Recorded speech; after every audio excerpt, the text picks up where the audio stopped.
हाँ जी, good afternoon. बताइए, पानी भिजवा देना। कैसे हैं आप लोग? जो लोग भी लाइव आ चुके हैं एक बार कमेंट करके बता दीजिएगा मुझे, और फिर हम स्टार्ट करते हैं आज का सेशन। और पिछली क्लास में हम लोग तुगलक वंश को पढ़ रहे थे। एक बार आप लोग थोड़ा सा ये मुझे मेंशन करवा दें कि क्लास नंबर कौन सी है। आज लास्ट हमने ये पढ़ा था तुगलक वंश, ठीक है। तुगलक वंश में फिरोज शाह तुगलक को हम पढ़ रहे थे। आज अगले जो वंश हैं उनको हम शुरू कर देंगे, ठीक है। तो बताइए जी, क्लास नंबर कौन सी है, बताएं मुझे।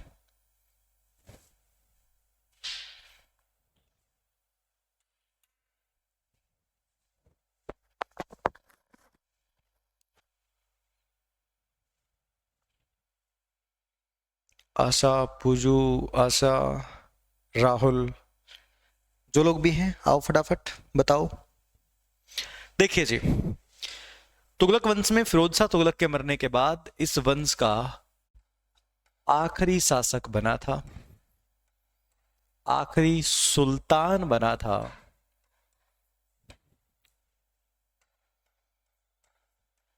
निस्रुद्दीन महमूद तुगलक।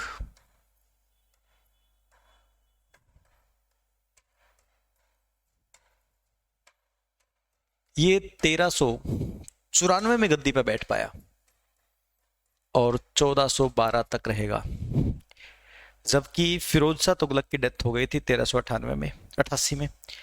उसके बाद कुछ गैप रहा, कोई योग्य शासक बन नहीं पाया, फाइनली ये बना। इसके समय में केवल एक चीज होती है, मध्य एशिया में एक खतरनाक आतंकी तैमूर 1398 में भारत पे अटैक कर देता है। तैमूर का अटैक हुआ था भारत में 1398 में, दिल्ली में। ये किसके समय में आया था? मतलब मध्य एशिया का एक खतरनाक दरिंदा किसके समय में भारत में आया था? निस्रुद्दीन महमूद तुगलक। तैमूर दिल्ली में आया और दिल्ली में लूटपाट की, धन लूटा और वापस चला गया।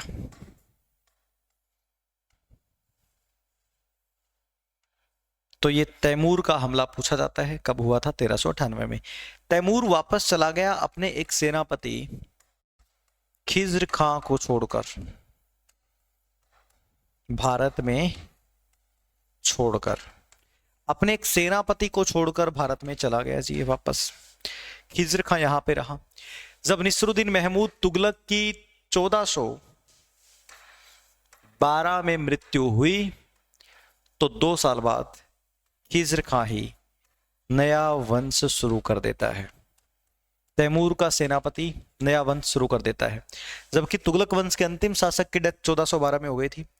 लेकिन अगला वंश जो है वो खिज्र खां, तैमूर का सेनापति, जो तैमूर इसके समय में आया था विदेश से, वो शुरू कर देता है। अब होगा नया वंश, सैयद वंश शुरू। यहां तक बताइए मुझे, कोई दिक्कत है तो आपको?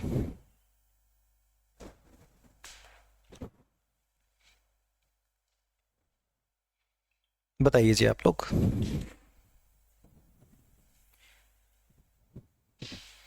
गर्मी बहुत है।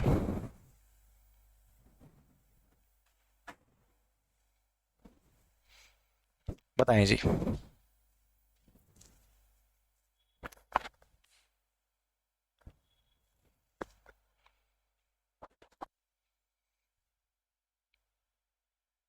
समझ में आ रही है चीजें? क्लियर है?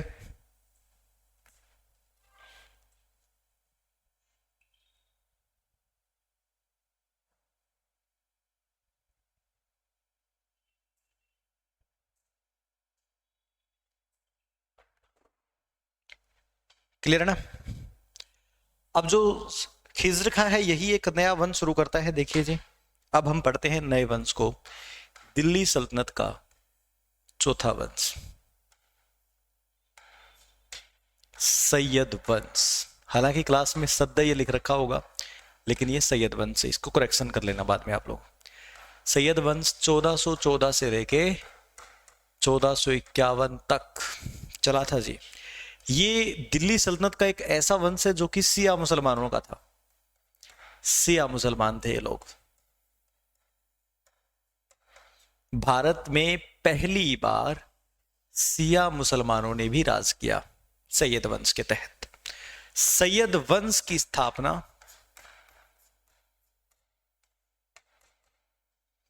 खिज्र खां ने की। खिज्र खां 1414 से लेके 1421 तक राज किया खिज्र खां ने। खिज्र खां सैयद वंश का संस्थापक, भारत का पहला सिया शासक।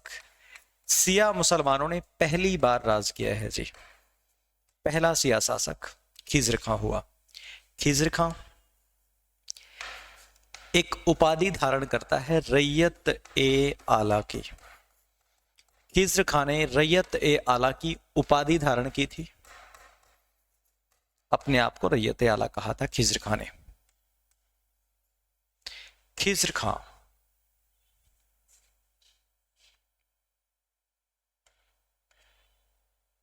1421 में मृत्यु हो जाती है और इस वंश का अगला शासक बनता है खिज्र खां के बाद मुबारक शाह।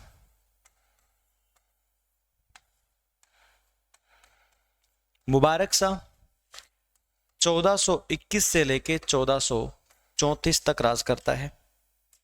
इसके समय की केवल एक घटना है। इसके समय में एक किताब लिखी गई थी, तारीख ए मुबारक शाही। तारीख ए मुबारक शाही इसके समय की लिखी गई एक किताब। अगला शासक बनता है मोहम्मद शाह।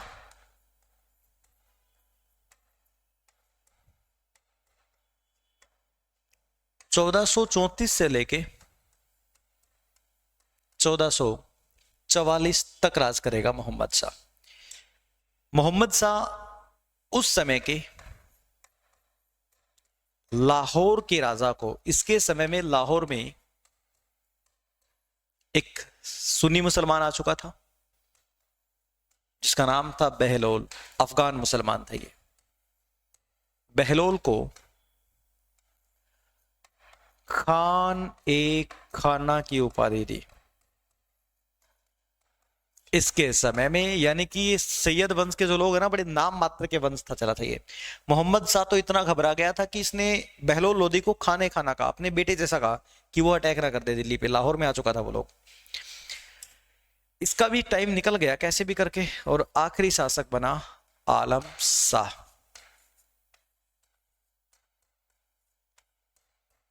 1444 से लेके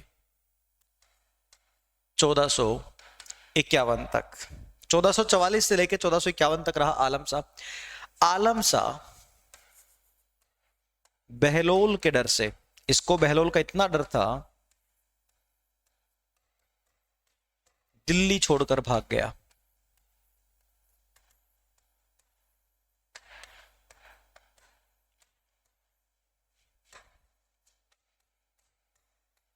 दिल्ली छोड़कर भाग गया 1491 में बंदायूं चला गया।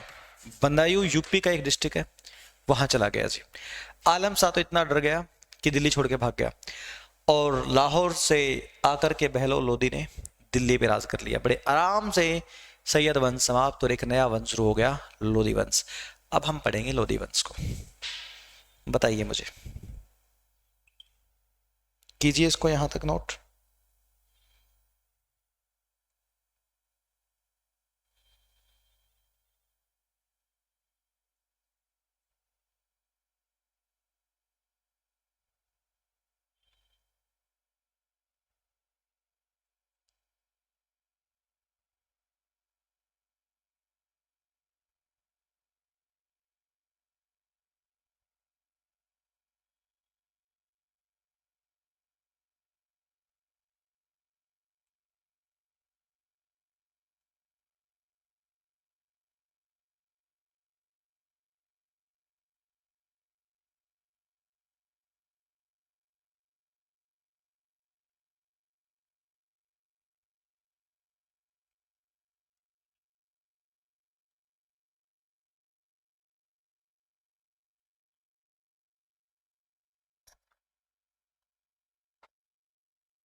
क्लियर है जी?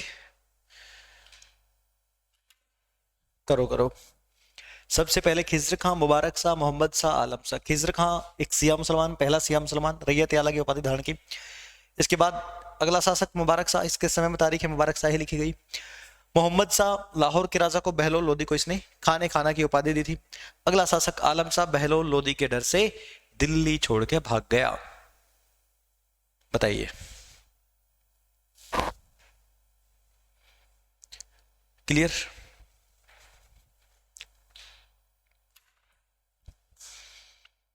अब शुरू होगा अगला वंश, लोदी वंश, दिल्ली सल्तनत का आखिरी वंश।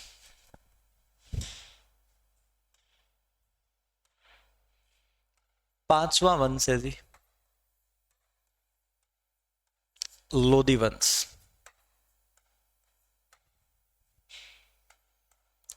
1451 से लेके 1526 तक चलेगा। इस वंश की खासियत ये कि दिल्ली सल्तनत का ये आखिरी वंश है। दिल्ली सल्तनत का ये पहला अफगान वंश, अफगान मुसलमानों ने पहली बार राज किया है। पहला अफगान वंश, और वैसे दिल्ली सल्तनत का ये आखिरी वंश है। इस वंश की स्थापना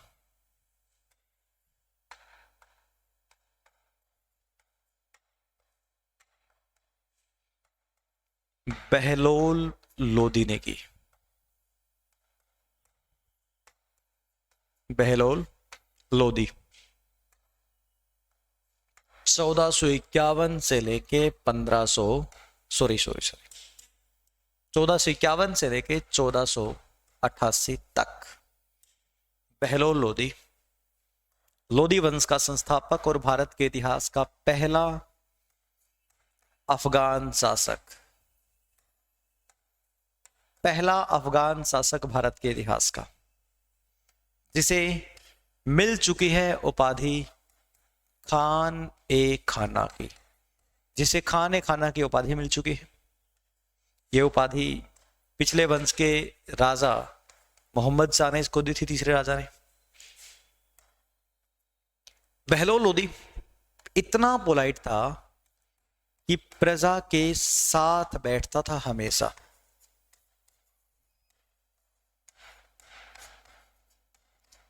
प्रजा के साथ बैठता था हमेशा, यानी ये एक उदार शासक था, काफी उदार था।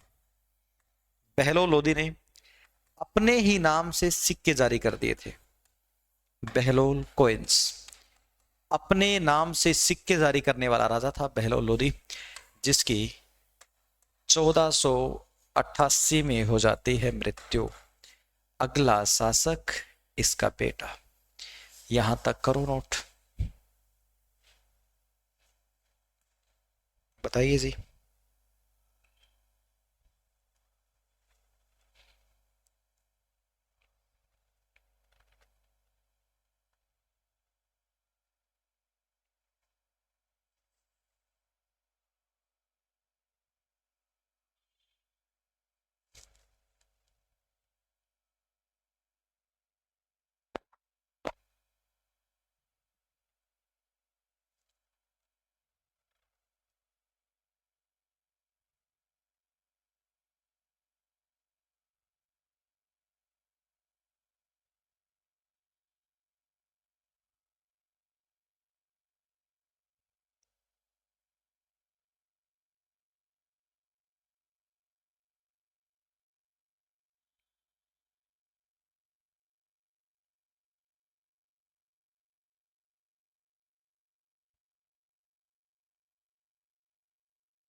चौदह सौ इक्यावन से आगे क्या लिखा हुआ है सर?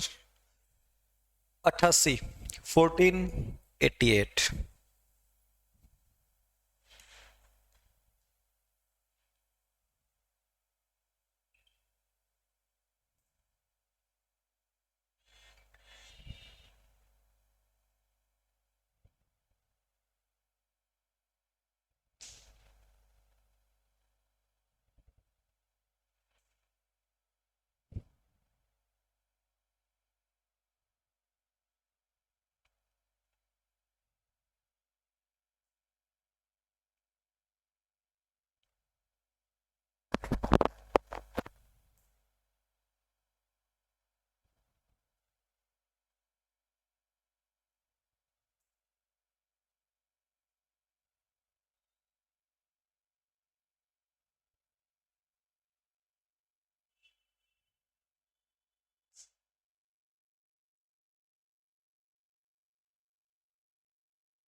क्लियर है जी?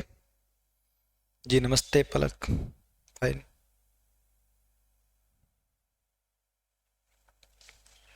देखिए जी आगे अगला शासक बनता है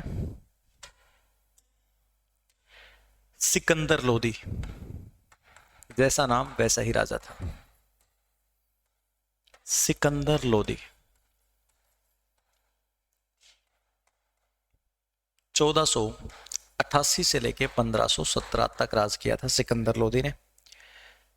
सिकंदर लोदी जो है बहुत ही कट्टर मुस्लिम शासक था।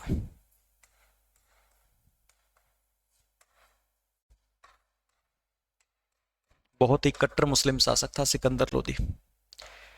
सिकंदर लोदी की खासियत ये, इसने जो मुस्लिम महिलाएं थी,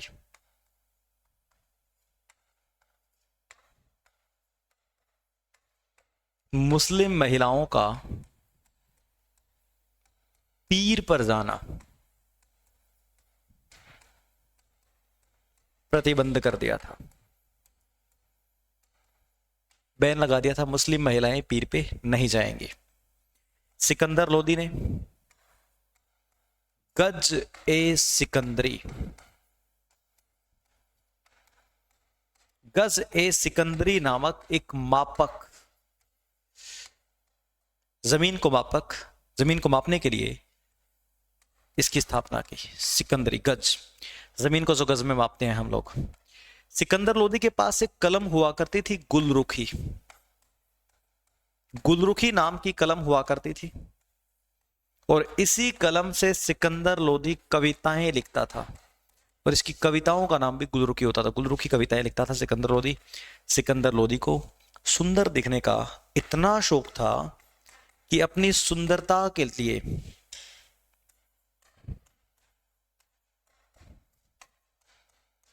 दाढ़ी नहीं रखता था। हालांकि मुसलमान दाढ़ी रखते हैं, ये नहीं रखता था दाढ़ी। सिकंदर लोदी ने 1504 में आगरा शहर बसाया था जी। सिकंदर लोदी ने आगरा शहर बसाया। और ध्यान दें,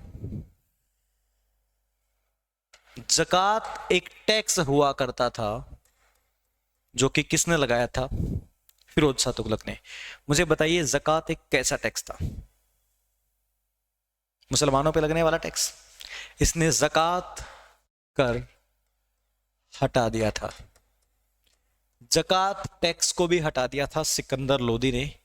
ऐसे काम सिकंदर लोदी ने किए थे, आप सोचिए। ये सिकंदर लोदी के कुछ कारनामे हैं।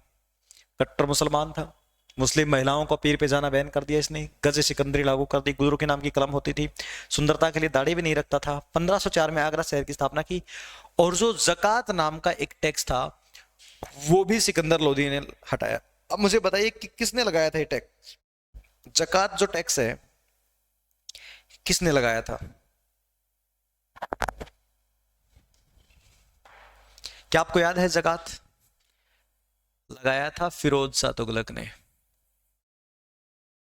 और इसने आकर के हटा दिया।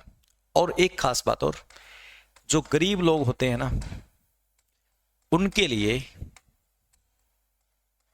फ्री में भोजन की व्यवस्था करने का श्रेय भी जाता है सिकंदर लोदी को। 1517 में सिकंदर लोदी की हो जाती है डेथ। करो जी यहां तक नोट।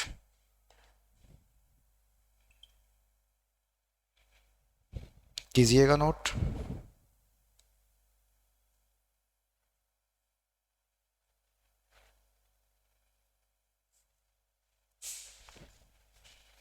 कोई दिक्कत हो तो बताइएगा मुझे।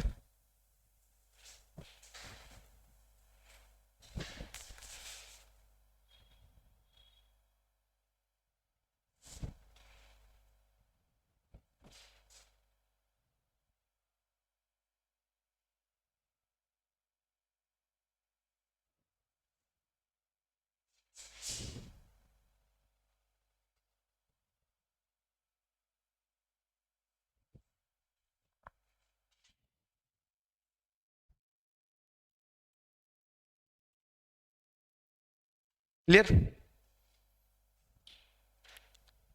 अंकुश, इस सवाल का जवाब नहीं है मेरे पास, ठीक है।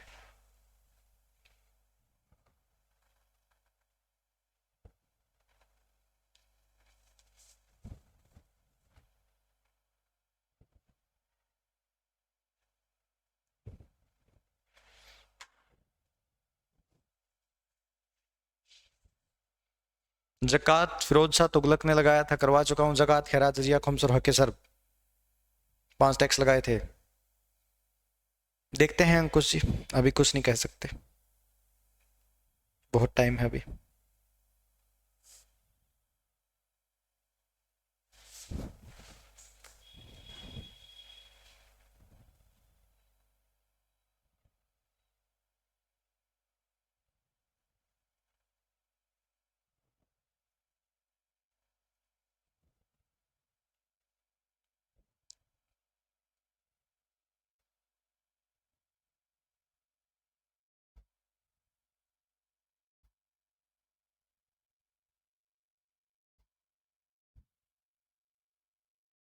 बताओ जरा। फिर देखते हैं इस वंश का आखिरी शासक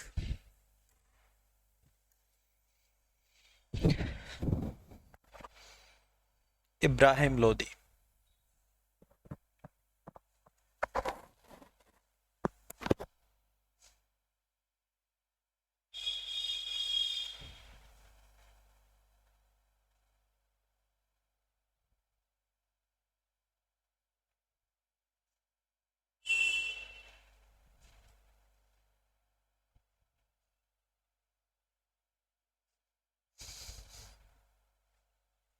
बताइए जी। ठीक है, अब देखिए जी, इस वंश का अंतिम शासक इब्राहिम लोदी।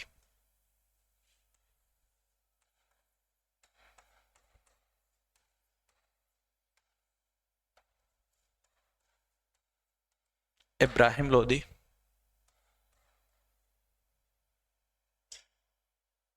1517 से लेके 1526 तक राज करेगा।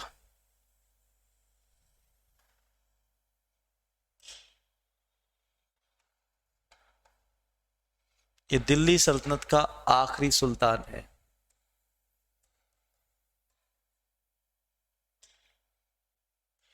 इब्राहिम लोदी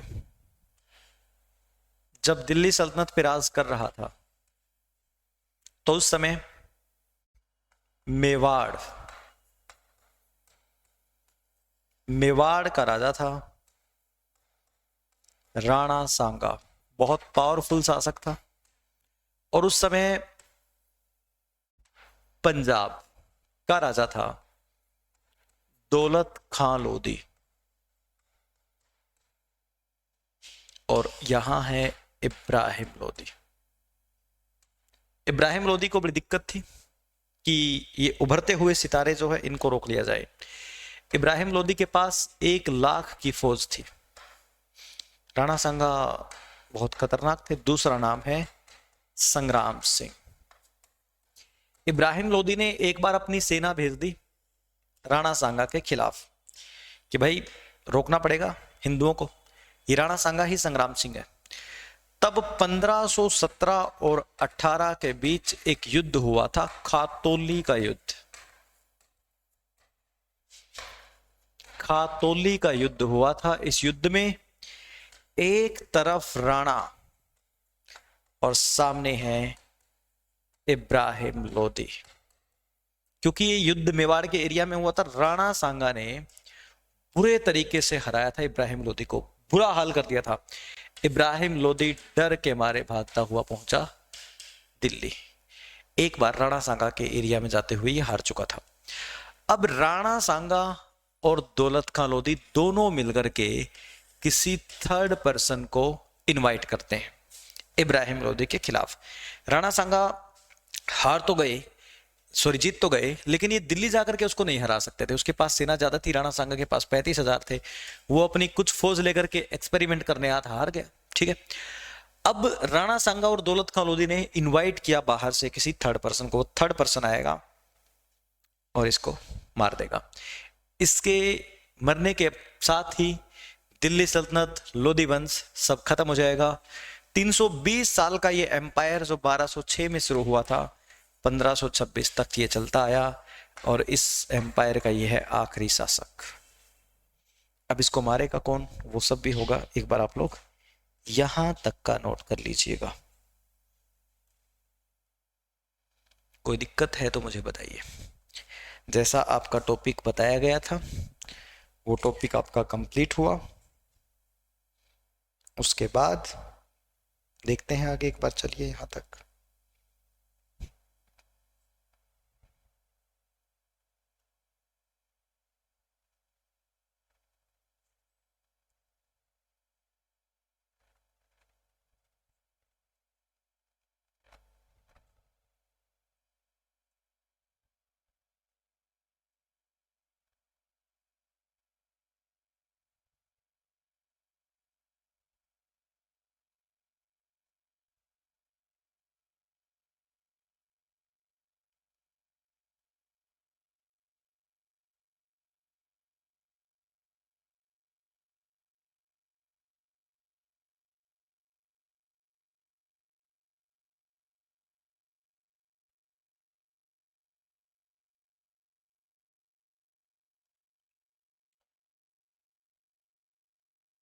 नहीं जी, मैम नहीं पढ़ाते अंकुश।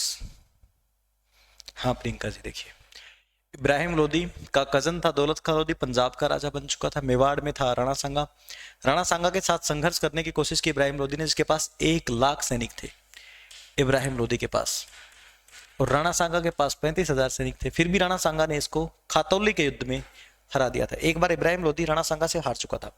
अब इब्राहिम लोदी को बिल्कुल समाप्त करने के लिए ये दोनों मिलकर के किसी थर्ड पर्सन को भारत में बुलाते हैं, और वो थर्ड पर्सन इसको मार के अपना ही सिस्टम शुरू कर देता है, और एक नया दौर, एक नया वंश, एक नया एम्पायर शुरू हो जाएगा दिल्ली सल्तनत की जगह हिंदुस्तान में। हिंदुस्तान के इतिहास में ये एक नया मोड़ था। ठीक है, बताएं मुझे।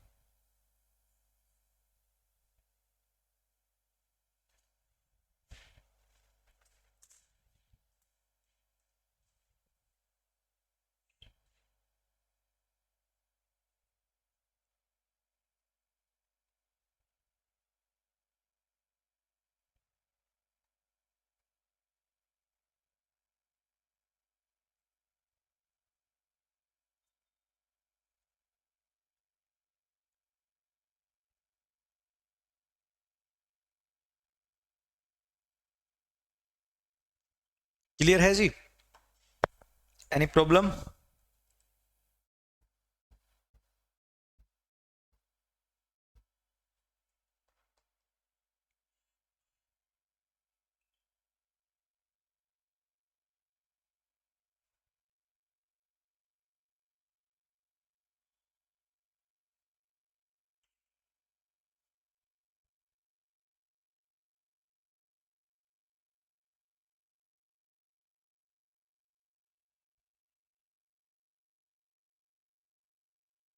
नहीं है ना कोई प्रॉब्लम?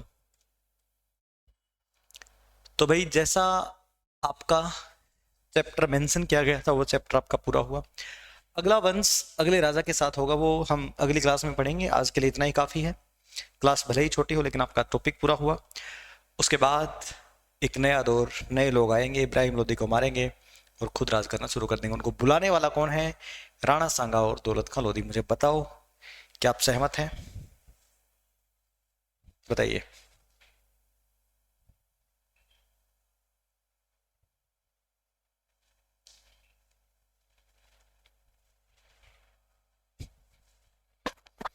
ठीक है।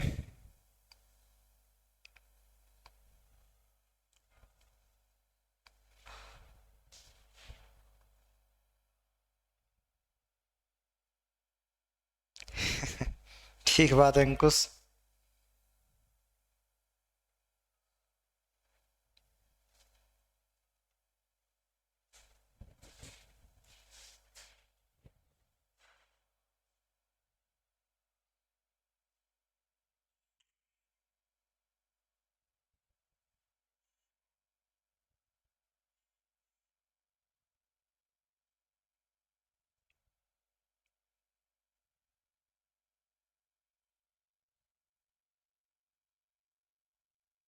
दिक्कत नहीं है ना कोई?